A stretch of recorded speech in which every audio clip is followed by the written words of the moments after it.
My name is Jane. I was 48 years old when my husband of 6 years slid a manila envelope across our kitchen counter on a Tuesday morning while I was mid-sentence. He didn't apologize for the interruption.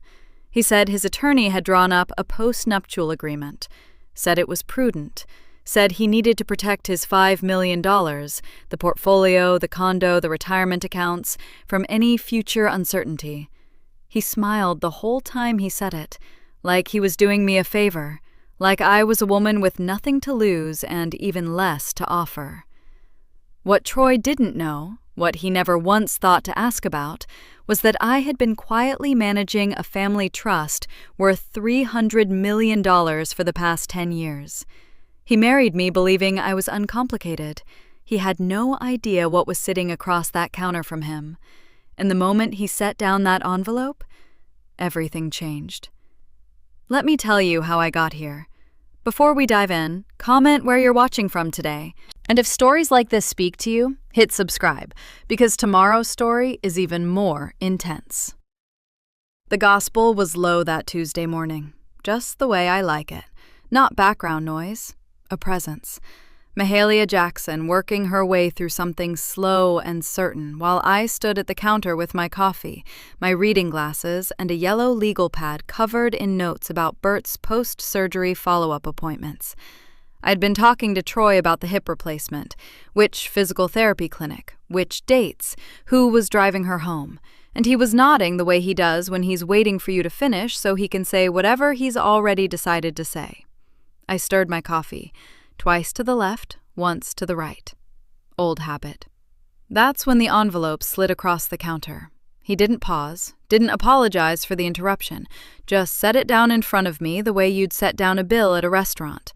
Matter of fact, already decided. Manila. Sealed. Heavy enough to mean something. My attorney put that together, he said. He smiled the whole time. That easy, practiced smile that told you he'd already rehearsed this. It's just a post-nuptial agreement, to get things formalized. I looked at the envelope. I did not touch it yet. Formalized, I repeated. It's prudent, Jane. You understand how these things work. He poured himself a cup of coffee, relaxed as a Sunday afternoon. My portfolio, the Buckhead condo, the retirement accounts. I just want everything clearly delineated. It's not personal. It's just smart planning. Smart planning. He used that phrase and smiled wider, like he was waiting for me to nod along and tell him what a sensible man he was. 6 years. I thought about that in the half-second before I answered. 6 years of Sunday dinners I planned and cooked and served. 6 years of managing every insurance renewal, every contractor, every appointment his calendar would have swallowed whole without me. 6 years of being the steady, present, capable woman at the center of this household. And somewhere in the back of my mind, a voice that sounded like my mother said, "Some men want a woman they can manage." I'd told that voice to hush every time it spoke up. I picked up the envelope. I did not open it. "I'll have my attorney review it," I said. The relief that moved across Troy's face was almost tender. He actually exhaled. He'd expected resistance. Maybe tears, maybe questions, maybe the kind of anxious negotiation he probably thought women like me engaged in when their feelings got involved. Instead, I gave him 4 words and a calm expression, and he read that as surrender. That was his first mistake. You know what I felt in that moment? Not anger. Not yet. Something much colder than anger, something that sits very still and thinks very clearly and does not announce itself. I held the envelope and I looked at my husband, this charming, handsome man who had never once asked me a real question about my life before him, and I thought about what he actually knew. He knew I drove a sensible car. He knew I clipped coupons at Kroger even when he laughed and said I didn't have to. He knew I went to New Bethel AME every Sunday and that I'd spent 20 years in logistics before I retired early, which he summarized at dinner parties as, "Jane did some corporate stuff, supply chain, nothing too exciting." He knew I took care of my aunt and kept a clean house and made him feel like the financially significant person in the room.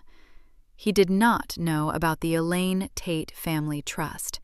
He did not know about the 4,000 acres in South Georgia, the royalty agreements, the commercial real estate I'd quietly accumulated on Atlanta's west side before anyone was paying attention to Atlanta's west side. He had no idea that the woman standing across his kitchen counter, reading glasses slightly crooked, coffee going cool, listening to Mahalia Jackson on a Tuesday morning, was the sole trustee and sole beneficiary of a family trust worth $300 million.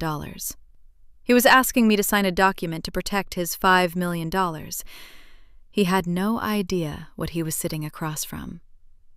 I kept that thought exactly where it was, private, contained, mine. The same place I'd kept everything that mattered for the last 48 years. I set the envelope on top of my legal pad, smoothed my hand once across the top of it, and asked him if he wanted eggs. He said yes. He seemed pleased. 40 minutes later, Troy was gone, and I was sitting in my car in the driveway with the engine off and the envelope in my lap, and Mahalia still faintly audible through the kitchen window I'd left cracked. I called my great-aunt Bert, 71 years old, sharp as a new blade, the woman who has held the keys to my grandmother's legacy since before I was born. She answered on the second ring. "He handed me a prenup this morning," I said. Bert was quiet for a moment. Just one. "Does he know who you are?" "No." "Good," she said. "Keep it that way until you decide what you're deciding." Troy left at 8:15, same time as always. I heard the garage door go down, and I sat there at the kitchen table with my cold coffee and that envelope and Mahalia finally off the radio because I'd turned it down without realizing I had. The house was so quiet I could hear the refrigerator hum. I didn't open the envelope right away. I just sat with it. And that's when the last 3 months started coming back to me. Not as a flood, but the way a pattern reveals itself when you finally stop looking away from it. Detail by detail, piece by piece. The phone was first. About 3 months ago, Troy started taking his phone to the bathroom every night. Every single night without fail. I noticed it the first time and told myself it was nothing. People do that.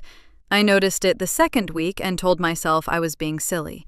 By the 6th week, I had stopped mentioning it to myself at all, which is its own kind of answer if you're willing to hear it. Then the compliments started. Let me tell you something about a woman who's been married 6 years. She knows the difference between a man who sees her and a man who's reminding himself to look. Troy started telling me I looked beautiful in a way that had a slight pause before it, like a man checking a box on a list he'd written somewhere. Tell her she looks nice. Check. I told myself I was being ungenerous. I told myself he was making an effort and I should be grateful. He also stopped asking about Bert. For 5 of our 6 years, Troy asked about my aunt every week.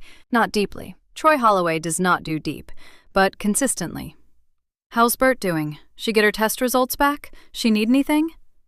It was the kind of attentiveness that made me believe he was a decent man. Then sometime in the fall, he just stopped. Not gradually, stopped. I was talking about her hip one Sunday, and I looked up, and he was already on his phone. I swallowed whatever I was about to say and moved on. I moved on a lot in those 3 months. The Thursdays were the thing I should have sat with longer. 3 weeks in a row, he came home 40 minutes late. Different excuse each time. A client call that ran over, traffic on 285, a late debrief with his regional manager. I've spent 20 years in logistics. I know Atlanta traffic the way some people know their own handwriting. None of those excuses held up against the time of day, the direction he was coming from, or basic pattern math. But I did the mental work of making them plausible anyway. I rearranged the facts until they fit the story I needed. And the way he said "we" at work. Lord, he'd always talked about his team with a certain professional pride. Normal enough. But somewhere in those 3 months, we started carrying a warmth that had no business carrying. We had the funniest thing happen in the debrief today. Not funny professional, funny warm. The kind of warm that belongs to something private. I heard it and my chest went tight, and I told myself, "You are doing too much. You are reading into things. This is what happens when a woman your age starts manufacturing problems." That right there, that's the thing that still stings. Because the hard truth, the one I owe myself, and I'm going to say it plainly, is that I knew. I knew something was wrong. I noticed every single one of those details in real time. And I silenced myself over and over because I was 48 years old and I had spent 5 years before Troy convinced that I was too independent, too settled, too complete on my own for a man to actually choose me. When Troy chose me, something in me exhaled for the first time in years. I used to make him coffee before he even came downstairs, standing in that same kitchen at 6 a.m, the way I'd watched my grandmother do for people she loved, certain that taking care of someone was its own kind of language. I was terrified that questioning him would make me into the woman I swore I'd never be, suspicious, anxious, bitter. That woman who ruins a good thing because she can't stop looking for cracks. So when the signs came, I negotiated with myself instead of trusting what I knew. The prenup ended all of that. Not because it was proof of something specific, not yet, but because you don't formalize and delineate and prudently plan out of nowhere after 6 years. Someone decided to do this. Someone prepared for it. I turned the envelope over and looked at the letterhead on the cover letter Troy had left unsealed. The attorney's name meant nothing to me. It was not his regular business lawyer. I knew that name. This was someone different, someone I'd never heard of. Why? My jaw tightened. I set the envelope down. I made my decision in about 4 seconds. I would not sign anything.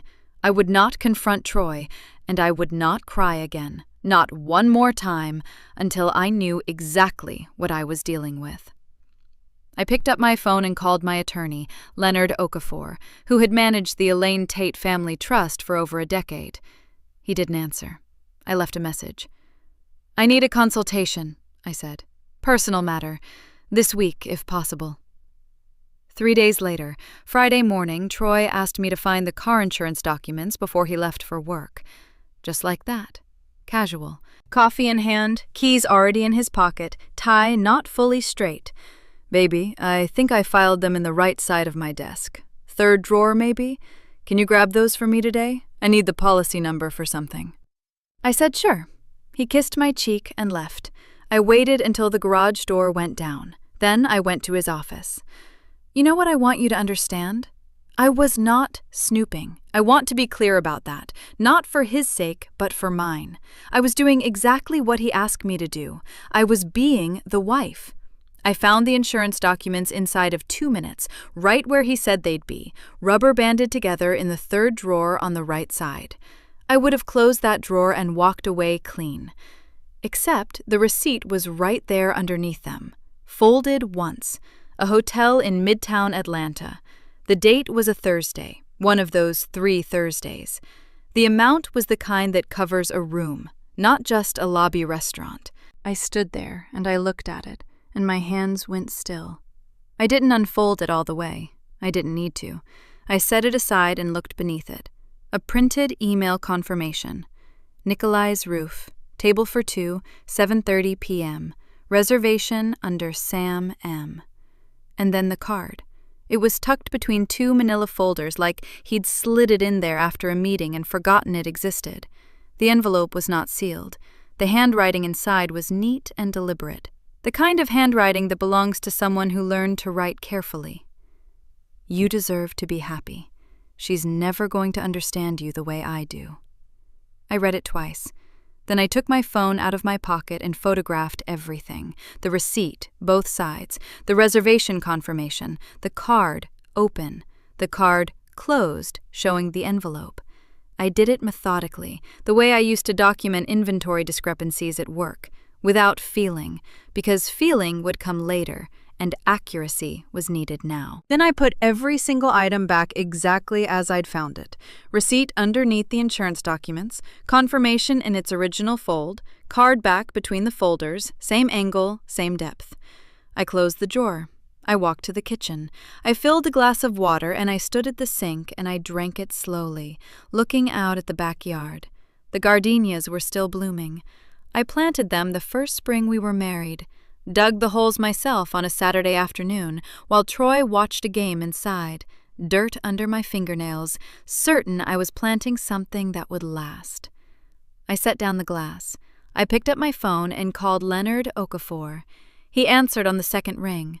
I told him I'd found something, and I needed him to know before our appointment. I described the receipt, the reservation, the card. I kept my voice even. Leonard is not a man who needs you to perform a motion for him to take you seriously. That's exactly why I've worked with him for 10 years. He listened without interrupting, and when I finished, he said, "I'm going to need you to send me those photographs. Don't print them anywhere in that house." I told him I wouldn't. And then, while I still had him on the line, I searched the name on the Prenup's letterhead. The firm came up immediately. Family Law and Asset Protection, Atlanta-based, established reputation. I clicked through to the staff page. My chest tightened. The associate attorney listed. Third photo from the left, headshot in a burgundy blazer, a careful professional smile, was Sam Mercer, J.D. I knew that face.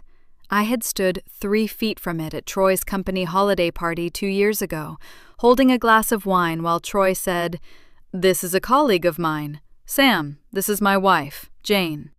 She had shaken my hand and looked me right in the eye. I told Leonard quietly, "The attorney who drafted the prenup. She's the same woman." He went very still on his end. Then he said, "Say that again?" "The mistress drafted the prenup," he said. "I'll pull everything on her before you come in. Don't sign anything. Don't say anything to Troy." I said, "I know." We hung up. I stood there in my kitchen and I let that settle into its full shape. She didn't just take my husband. She drafted the legal instrument to take what she thought I had. And then something else surfaced, something I'd filed away as small talk and was now anything but. Over the past 2 months, Troy had asked about Grandma Elaine's land at least 3 times. "Whatever happened with your family's property down in South Georgia? Is that land still in the family? You ever think about what it's worth now?" He'd asked it the way men ask questions they already have answers to. I hadn't thought twice about it at the time. I was thinking twice now. I got my purse, I got my keys, and I drove straight to Aunt Bert's house. Bert made coffee without asking if I wanted any. That's how she's always done it. She decides you need something, and she makes it. And she's right every time. We sat at her kitchen table, the same table where she taught me to read a balance sheet when I was 19 years old, and I laid it all out. The card, the receipt, Sam's name and face and the prenup letterhead, Troy's questions about the land, all of it, in order, without editorial. I talked and Bert listened, and the coffee got hot and neither of us touched it. When I finished, the kitchen was quiet. Bert looked at me across the table. She said, "Do you want to leave him, or do you want him to understand what he did?" I didn't have to think. "Both," I said, "but in the right order." She nodded once. She wrapped both hands around her mug. "Then let's start at the beginning," she said. "Let me tell you exactly what you're worth." Bert was gone maybe 3 minutes. I heard her in the back room, the slow, deliberate sound of a woman who knows exactly where everything is and has never once misplaced a document in her life. When she came back, she was carrying a large accordion folder and 2 thick bound documents, 1 green cover and 1 burgundy. She set them on the table between our coffee mugs and lowered herself back into her chair without ceremony. "You already know all of this," she said, "but you need to hear it out loud today." She was right. I did know it. I had lived inside these numbers for 10 years as managing trustee, had watched them grow the way you watch something you planted, slowly, then all at once. But there's a difference between knowing something in your working mind and hearing it spoken in your grandmother's kitchen by the woman who protected it before you could. I folded my hands on the table, and I listened. Bert opened the accordion folder and pulled out a county survey map I recognized immediately. 4,000 acres in South Georgia. Elaine Tate's land, deeded to her outright in 1961 by a father who understood that land was the one thing no one could manufacture more of. Grandma Elaine had farmed the edges of it, leased portions of it, and held the rest with the patience of a woman who had been told her whole life that patience was the only leverage available to her. In the early 1990s, a regional energy company came calling. They wanted to buy the mineral rights outright. Grandma Elaine sat across from their representative. Bert was in the room, she told me once, and she said no. Not to the land, not to the rights, and not to any arrangement that put a ceiling on what that ground could produce. What she agreed to, after 2 rounds of negotiation with an attorney she trusted, was a generational royalty agreement, a percentage of extraction revenue, in perpetuity, renewable by her heirs. They renewed it 3 times. Each renewal, the terms improved. By the time Grandma Elaine died in 2011, those royalties were generating $4 million a year. I remember the first time I sat with that number as a real number, not an abstraction, not something Bert mentioned in passing, but as a figure I was now responsible for. I was 38 years old. I had spent 15 years in logistics and operations, managing supply chains and reading inefficiencies in systems most people couldn't see. I looked at what Grandma Elaine had built and I thought, she did all of this with one asset and one principle. I had the asset, the principle, and 20 years of knowing how systems compound. I didn't touch the royalties. I reinvested every dollar. Atlanta's west side was undervalued, and everyone in corporate real estate knew it was undervalued, and almost no one was buying, because the return horizon was long, and institutional money is impatient. I am not impatient. I bought carefully, through the trust, through Leonard, with no fanfare and no press, and certainly no conversation with my husband about what I was doing on Tuesday afternoons. By the time the market turned, the trust held commercial properties that had tripled in value. Leonard restructured the trust's legal architecture twice during that period. He knows every clause, every holding, every line of exposure. Current value, as of the last formal assessment, $312 million. Land, royalties, real estate, and a modest equity position Leonard manages conservatively. None of it in my name. All of it in the Elaine Tate Family Trust, with me as sole trustee and sole beneficiary. I never told Troy, because Bert raised me not to. She said it plainly when I was young enough to still think love made secrecy unnecessary. Your grandmother survived because no man ever knew what she had until it was too late to take it. I carried that. When I met Troy, I wanted, for the first time in a long time, to be wanted for just Jane, not the trust, not the land, not the legacy, just the woman sitting across the table. So I let him see that woman and nothing else. I thought I was protecting something precious. Now I understood I'd been protecting him from his own worst instincts, and he'd found them anyway. That evening, close to 9 o'clock, my phone rang. Leonard. I stepped out onto Bert's back porch to take the call. He had reviewed the prenup. His voice was measured in the way it gets when the news is bad, but the situation is manageable, a tone I'd learned to read over a decade.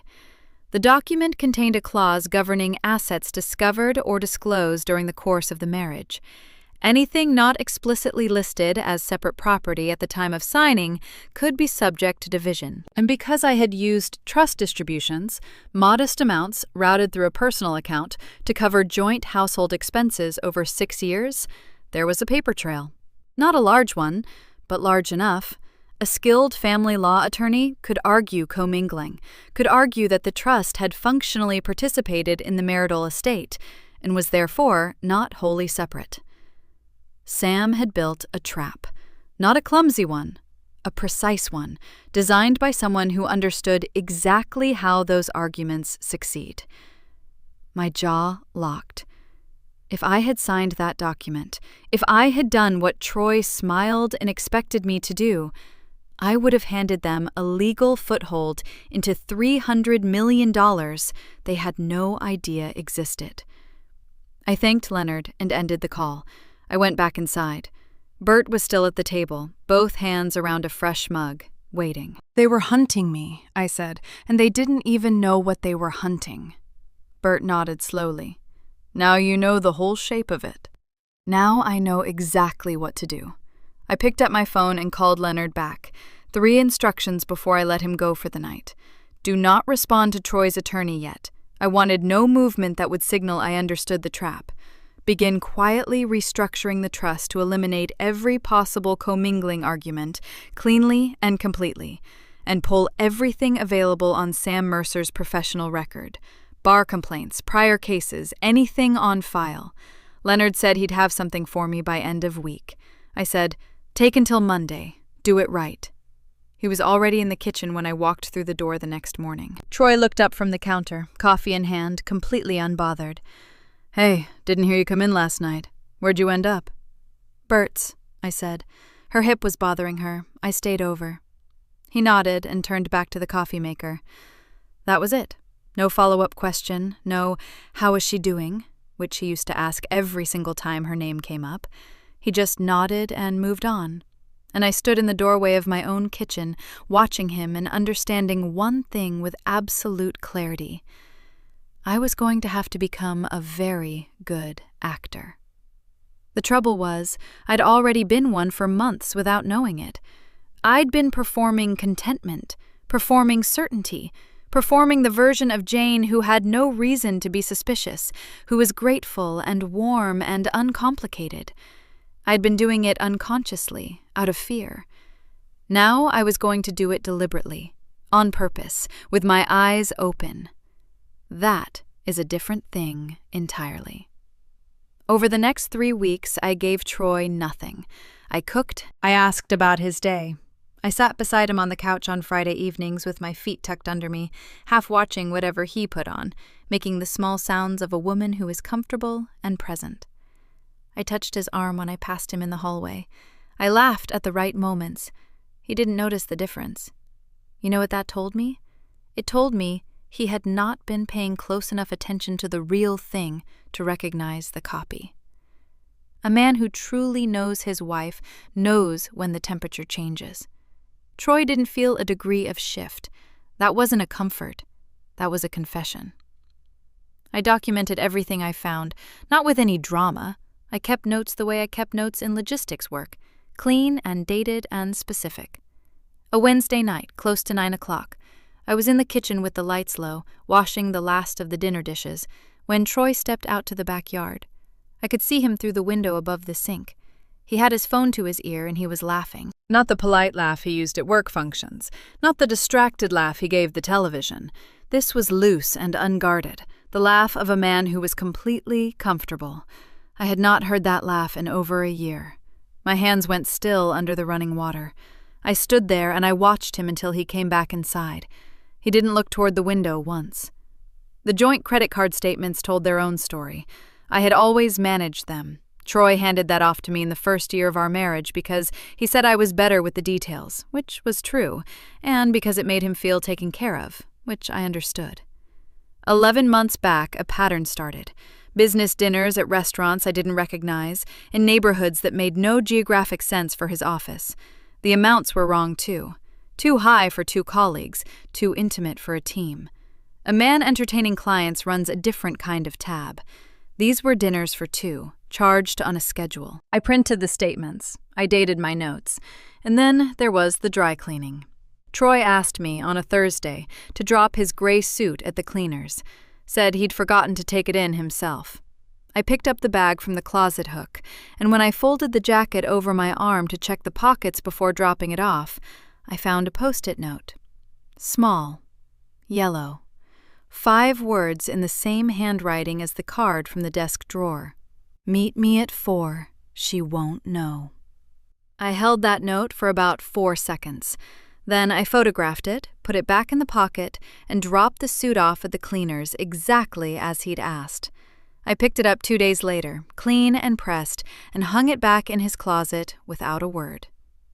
Leonard called that Friday.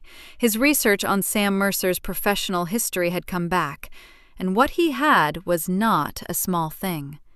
7 years ago, Sam was a junior associate on a divorce case. The husband's attorney, at a separate firm, had been romantically involved with the plaintiff and engineered the entire legal strategy around surfacing her family assets for division. A bar complaint was filed against that attorney. Sam was adjacent to the scheme as a junior associate and was named in the complaint. It was dropped. A technicality, insufficient direct evidence of her involvement.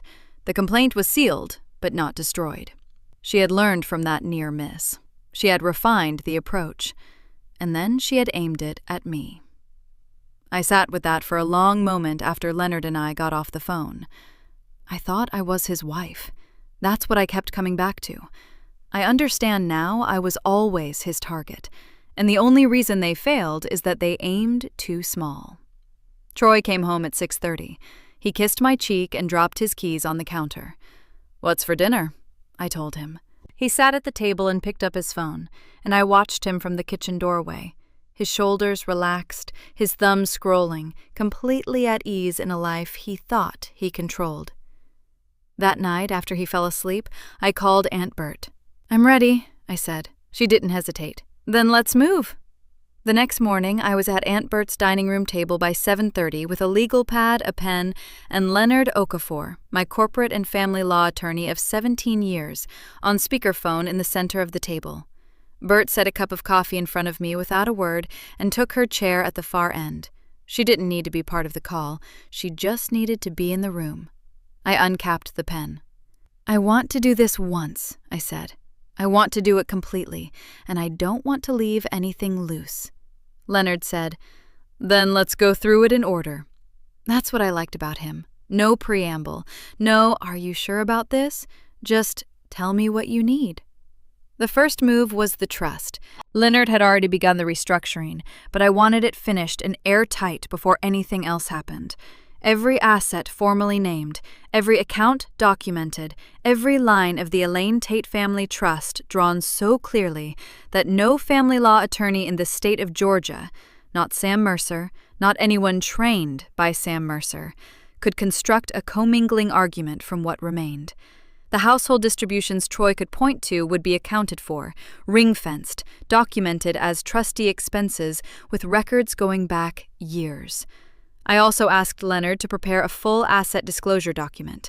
Total value, complete holdings, every piece of what my grandmother built and what I had grown it into.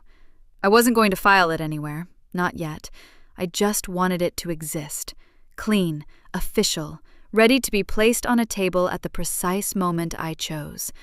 Leonard said he could have everything finalized within the week. I wrote it down.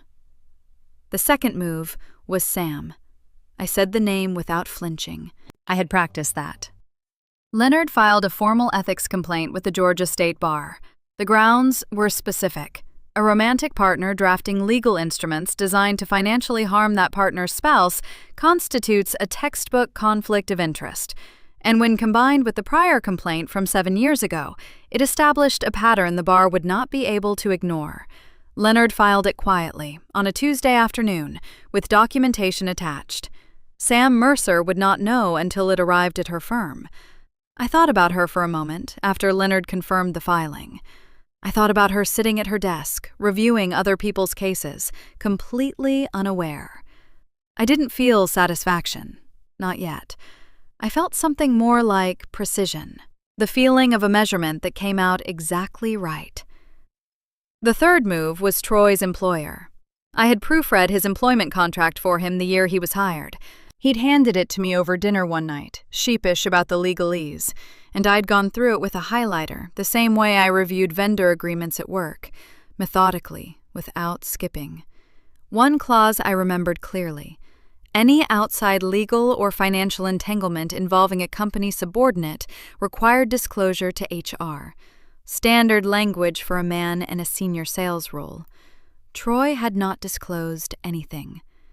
Leonard's office sent an anonymous tip to HR, copies of the hotel receipt, the prenuptial agreement, and a brief note flagging a potential conflict of interest involving a subordinate.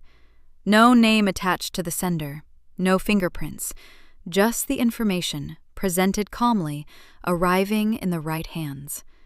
I had not forgotten a single word of that contract. Troy never knew I still remembered it. That was the thing about being underestimated. People told you things they would have guarded more carefully if they'd understood what you were. The fourth move was the one that required nothing from Leonard at all. Every Sunday, Troy's mother Claudette and I had a phone call.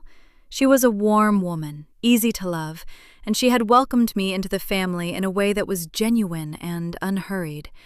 I was not going to weaponize her. I was not going to hint, suggest, or prepare the ground. I was simply going to continue being exactly who I had always been to her: present, interested, steady.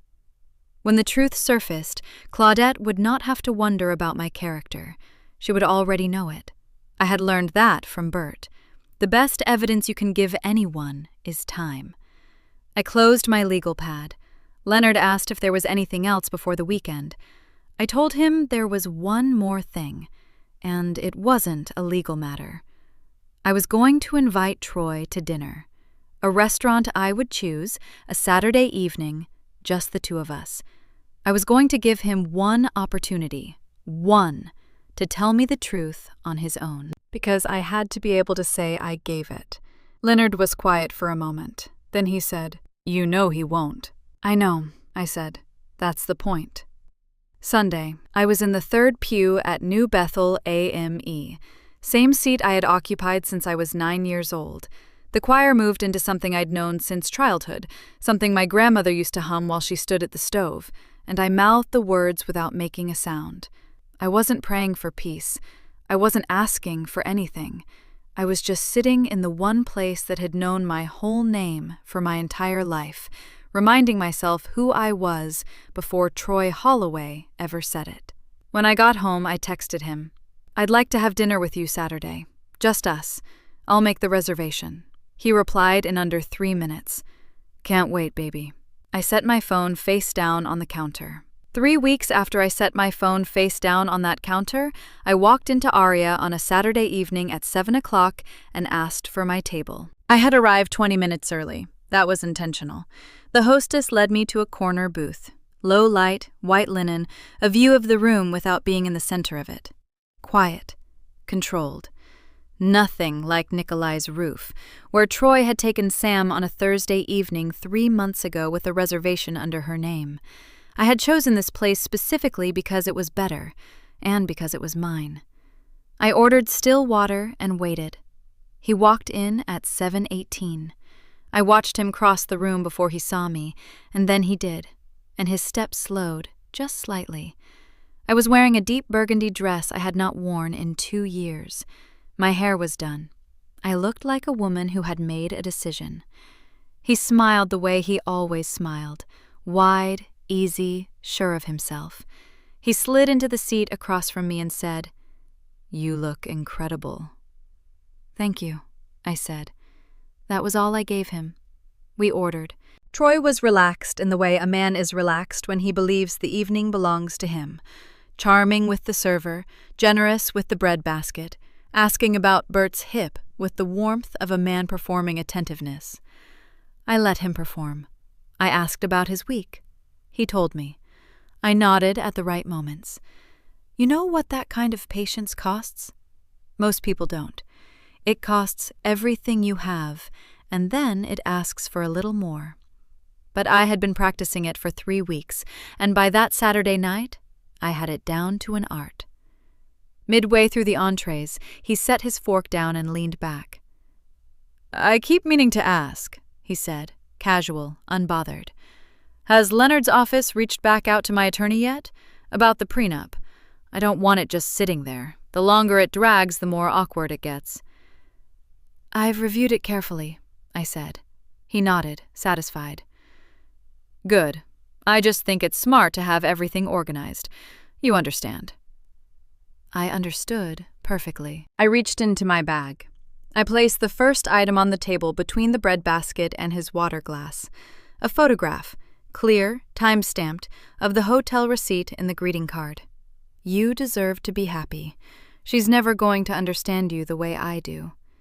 I placed the second item beside it, a copy of the ethics complaint Leonard had filed with the Georgia State Bar. Filed, stamped, received. I placed the third item last, the first page of the Elaine Tate Family Trust Summary. Total assets, $312,400,000. Then I folded my hands and let him look.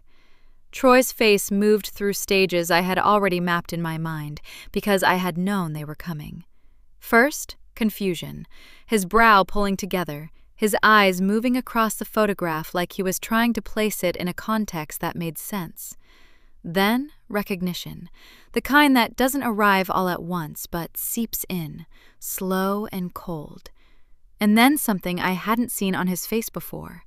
Not shame exactly, something harder, the specific, hollowed-out look of a man who understood that he had been caught, not in weakness, not in a moment of feeling, but in calculation, in a plan.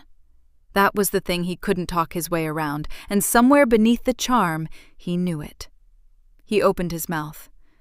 "Jane, listen. I'm not here to hear an apology," I said.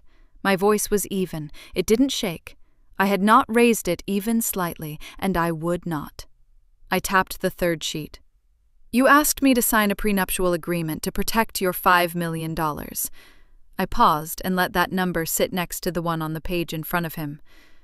"You should have asked more questions first." He tried charm. He told me I looked beautiful again, as if that were a key that still fit a lock. Then he tried remorse, his voice dropping, his hand moving toward mine across the table. I didn't move mine away. I just didn't respond to the gesture at all. Then he tried indignation, leaning back, saying the card didn't mean what I thought it meant, that I was reading into things, that he had never intended. I waited. When he stopped, I said, "Sam didn't just handle your affair. She drafted a legal document to expose my family trust as a marital asset. I know exactly what you were doing." I held his gaze. "You just didn't know what you were hunting." His mouth closed. I slid the last item across the table, Leonard Okafor's business card. "You'll receive the divorce filing by Tuesday," I said. "I've already moved to my aunt's property. Everything that was mine before you, and it was considerable, is intact. You'll receive what Georgia law entitles you to from our joint marital estate." I picked up my water glass, finished it, and set it down. Which is not very much. I looked at him one last time.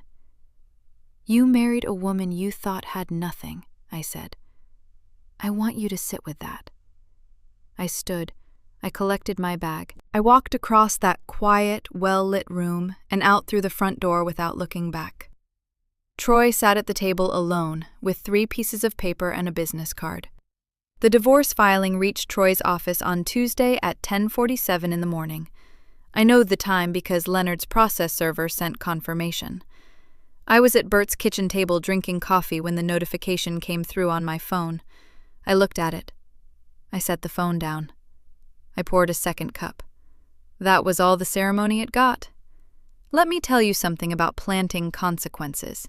You don't get to watch them take root in real time. You set the thing, you walk away, and you trust the work you did. I had trusted Leonard. I had trusted the paper trail Troy built for himself over 11 months of carelessness. And I had trusted that institutions, given the right information in the right format, will protect themselves before they protect anyone else. Troy's employer was no different. The HR investigation moved faster than I expected. By the end of that first week, they had pulled the company credit records Leonard's disclosure had pointed them toward. What they found wasn't subtle. Restaurant charges at places no sales team dinner explained, a pattern running nearly a year, tied to a woman who turned out to be both Troy's undisclosed relationship and the attorney who had drafted legal documents naming Troy's wife's assets as potentially marital property. That last part was the one that made the lawyers sit up straight. It wasn't just an affair. It was a fiduciary exposure. And Troy's contract, the one he had asked Jane to proofread when he signed it 4 years ago, was very clear on disclosure requirements. He was placed on administrative leave inside of 2 weeks. His sales pipeline, every account, every relationship he had spent years cultivating, was reassigned the same day. The Buckhead condo he referenced in that prenup, the one he described to me as among the assets requiring protection, had been partially subsidized as a corporate housing benefit. The company recalled it. His legal fees were climbing. His $5 million was looking considerably smaller from the inside of an administrative hold than it ever had from across my kitchen counter. I did not feel sorry for him. I want to be honest about that. Sam's consequence came quieter, the way professional destruction usually does. The Georgia State Bar doesn't announce an inquiry. It simply opens one, and then the filing becomes public record, and anyone who knows how to search a database can find it. Her firm knew how to search a database. They placed her on unpaid leave pending the outcome within days of the inquiry opening. No new clients, no active cases. The career she had built, the specialty she had sharpened specifically for situations like mine, suspended. She had done this once before, near enough. 7 years ago, as a junior associate, close enough to the same scheme that a bar complaint was filed and only dropped on a technicality. She had refined her method after that. She had found Troy, and she had found what she believed was an easier target. She had been wrong about the target. She would not get a third attempt. It was a Tuesday morning, about a week and a half after the dinner, when Troy's mother called. I'll call her Miss Claudette, because that is what I have always called her, and some habits are worth keeping regardless. Her voice told me everything before her words did. She had been crying before she dialed. "Jane," she said, "I talked to Troy." "Yes, ma'am." "I want you to know—" Her voice broke at the seam of it, the way older women's voices do when they are ashamed of something that is not their fault. "I did not raise him to be this kind of man. I need you to know that. I always believed you were the best thing that happened to him, and I need you to know that too." My jaw stayed loose. I had promised myself I would not make this harder for her. "Miss Claudette," I said, "this is not your fault, and it's not your burden. I loved your son." I let that sit for exactly 1 second. I just also had enough sense to protect myself. She was quiet for a moment. Then she said, "You're a better woman than he deserved." "Yes, ma'am," I said. "I know that now." I stayed on the line with her another few minutes, nothing of consequence, just the sound of 2 women who had genuinely liked each other, sitting with the weight of what one of their family members had done. When we said goodbye, it was warm. It was also final. I hung up and did not cry. I had made my peace with what there was to grieve. What I felt sitting there at Bert's kitchen table wasn't grief anymore. It was something closer to clarity, the specific, clean-edged feeling of a woman who has finished a hard thing and knows it was done right. 3 days after the dinner, my phone rang from a number I recognized. Troy. I walked outside. Bert's porch door was open. She came and stood in it without being asked, just positioned herself there, visible, unhurried, a woman who had seen enough of the world to know when her presence was the point. I walked down the long private drive toward the gate. Troy's car was parked at the entrance. He was standing beside it.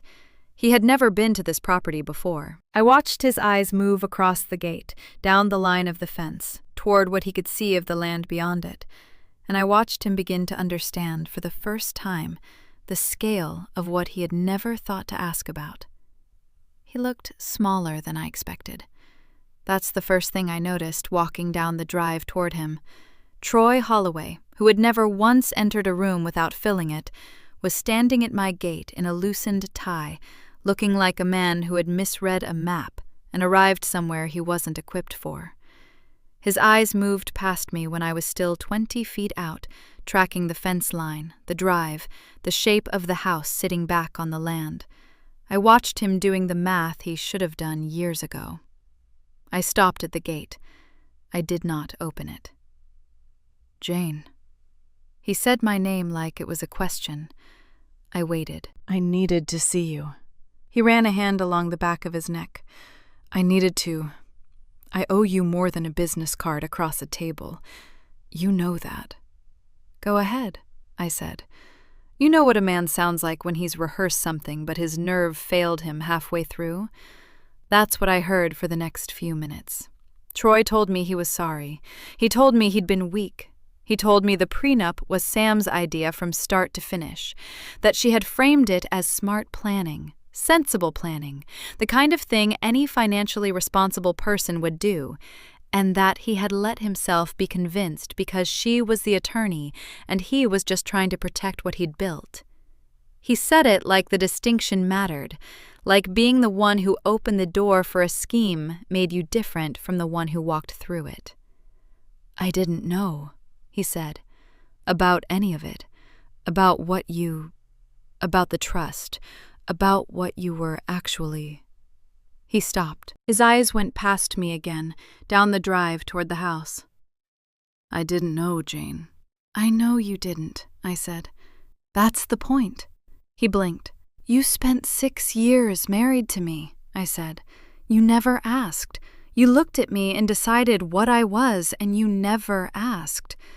I could feel the distance between us through the iron of the gate, cool under my hand, solid, unhurried. I wasn't angry. I want to be precise about that. Anger would have meant he still had the power to move me. What I felt standing there was something quieter and more permanent. The feeling of a woman who has already made her decisions and is simply closing a door. The prenup was her idea, he said again. I let her talk me into it. That's on me, I know that, but Jane, I never intended to actually hurt you. You have to believe that. I would never have. Troy. He stopped. You let someone you were sleeping with draft a legal trap for your wife.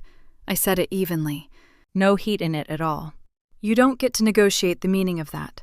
His mouth opened. Nothing came out. I remembered right then, a Sunday morning about 4 years into the marriage. Him sleeping late, me at the kitchen counter with my coffee, gospel on low, the particular gold of early Atlanta light through the window. I had thought, this is it. This is the thing I waited for. I had believed it completely. That memory doesn't sting the way it used to. It just sits there, accurate and past. I love you, he said. He said it the way a man says the last word he has left. No, I said. You loved what you thought I was. I let him sit with that for a moment. I was never that. His shoulders dropped, not dramatically, just the quiet deflation of a man who has run out of angles.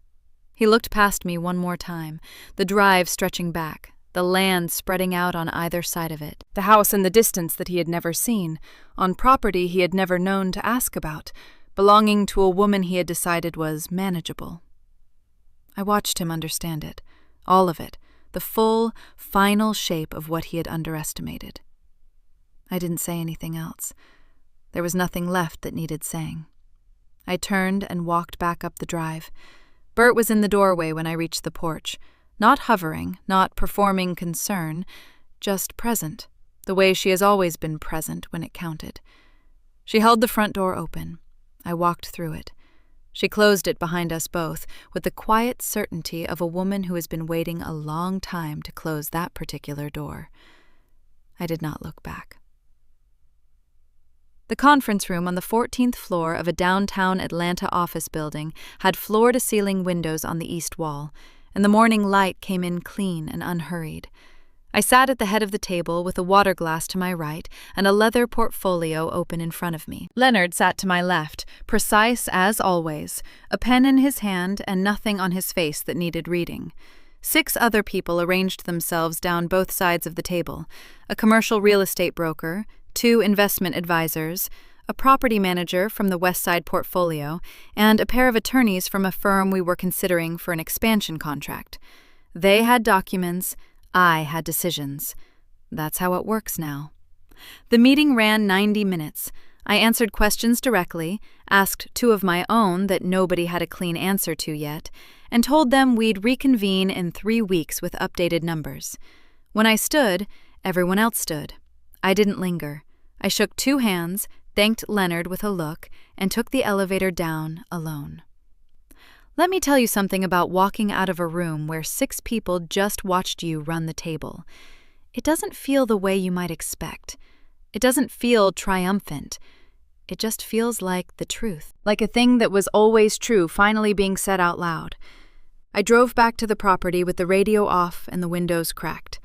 The city gave way to open road the way it always does on that drive, and by the time I turned onto the private lane, I felt my shoulders come down from wherever they'd been sitting all morning.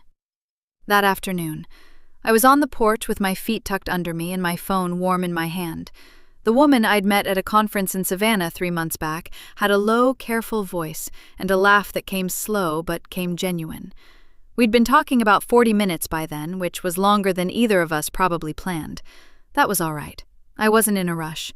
I've done enough rushing toward things to know the value of moving at your own pace. The new gardenias were coming in along the porch railing. I planted them myself last March, on a Saturday morning with my hands in the dirt and gospel playing through the screen door. They weren't the ones from the house on the other side of my life. These were mine from the beginning. There's a difference, and I know what it is. I stayed on that call until the afternoon light went amber and long across the yard. Easter Sunday, New Bethel AME. 3rd pew from the front. Same seat I've held since I was 9 years old, and Bert used to press a peppermint into my palm to keep me quiet through the long sermon.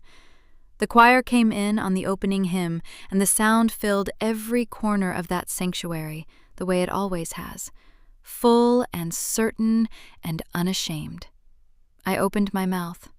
I sang, not mouthing the words, not holding back out of some grief I was still carrying, just singing.